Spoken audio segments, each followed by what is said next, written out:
आज जागतिक आरोग्य दिन आहे आणि क्षयरोग निर्मूलनामध्ये आमच्या ठाणे महानगरपालिकेला देशात 4था नंबर या ठिकाणी आलेला आहे आणि या कार्यक्रमाकरता आम्हाला मदत करणारे CSR उपलब्ध करून देणारे अनेक स्वयंसेवी संस्था आहे, रोटरी क्लब असेल, अनेक कॉलेजेस आहेत की ते आमच्या डिपार्टमेंटला काम करत असतात आणि स्वतःचा जीव धोक्यात घालून काम करणारे डॉक्टर्स, आशा वर्कर्स, वॉर्ड बॉय या सगळ्यांचा सत्कार करण्याचा कार्यक्रम या ठिकाणी आम्ही आयोजित करण्यात आला होता। एक प्रोत्साहन मिळेल या क्षयरोग निर्मूलनामध्ये स्वतःचा जीव धोक्यात घालून ही मंडळी काम करत असतात, त्यांचं कौतुक करणं हे आम्ही आमचं कर्तव्य समजतो। तर ठाणे महानगरपालिकेमध्ये कचराची समस्या जी आहे ती मोठ्या प्रमाणामध्ये भेडसावत आहे।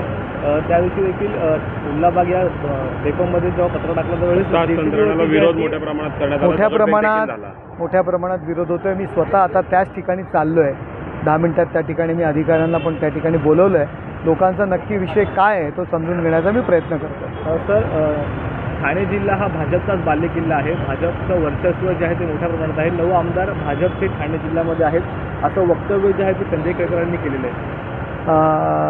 मी एवढंच म्हणेल की ठाणे जिल्हा हा जो पूर्वीचा पालघर जिल्हा असेल, ठाणे जिल्हा असेल, हा युतीचा बालेकिल्ला आहे एवढंच मी म्हणेल। तुर्तास एवढं खूप आहे।